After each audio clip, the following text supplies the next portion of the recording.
Jesus die of sickness? Did he die of sickness? Sickness? No. He was the one taking away sicknesses. See how he died. Verse 25 of Luke chapter 23.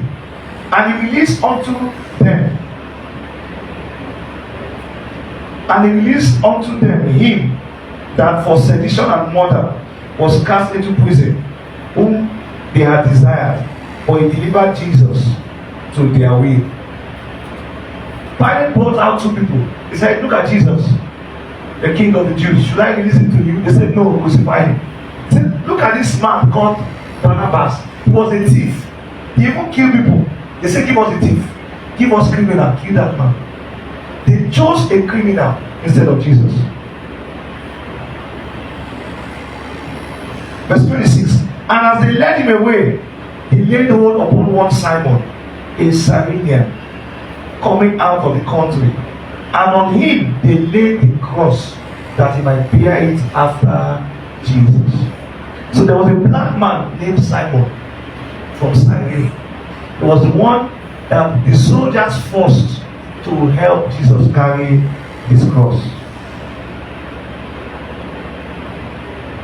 And there followed him a great company of people and of women, which also bewailed and lamented him. But Jesus, turning unto them, said, Daughters of Jerusalem, weep not for me. Have you seen that in your Bible before? Jesus actually spoke to this woman before he got to the cross. The same statement we read as statement he made at the cross. On the way to the cross, some women were wailing and crying for him. These women were loyal to him. They were faithful to him unto death.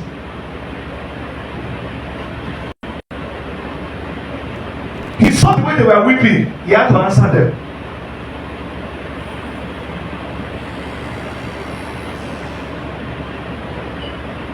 But Jesus, turning unto them, said, Daughters of Jerusalem, weep not for me, but weep for yourselves and for your children. For behold, the days are coming, in the which they shall say, Blessed are the barren, and the wombs that never bare, and the paths which never gave son. Then shall they begin to say to the mountains, Fall on us, and to the hills, cover us. For if they do these things in a green tree, what shall be done in the dry? Who said all these words? Jesus. He prophesied about the dangerous thing that will happen in Jerusalem. He told the women, they will say at the time, it's better that a woman did not have a child. Because the way they will kill your children, the way they will destroy your children,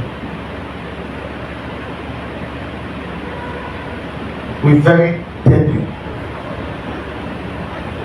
What verse are we reading now? Verse 32. And there were also two other malefactors led with him to be put to death, two other criminals. And when they were come to the place which is called Calvary, so Jesus was crucified at Calvary. When they got to the place called Calvary, there they crucified him and the malefactors, one on the right hand and the other on the left. So Jesus was killed with criminals. He died like a criminal. So some person will say, look at three criminals. They just killed them together. They hung all of them on the cross. But they put him in the middle. Then Jesus began to speak. Verse 34. Then said Jesus, Father, forgive them, for they know not what they do. And departed his raiment and cast forth. So the first reason why Jesus died was so that God will forgive us our sins. Without the death of Jesus, there would have been no forgiveness of sins. Somebody had to pay the price. For without the shedding of blood, there is no remission for sins. Jesus had to shed his blood to pay the price for our sins.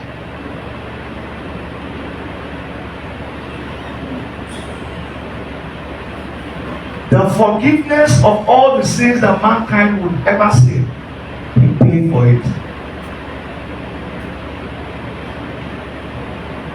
That we might obtain forgiveness. That's why the worst of criminals on death row that have been sentenced to death. Get me the scripture now. That's why even the worst of sinners, criminals, that justice our courts have sentenced to death. If just close to the end of their lives, they give them opportunity to talk to a pastor or to a man of God, a woman of God, and they cry out to Jesus. Do they get forgiveness or not? They do. The law on earth damns them. They will still die by fire squad, they will still die. But the law of God in heaven accepts them.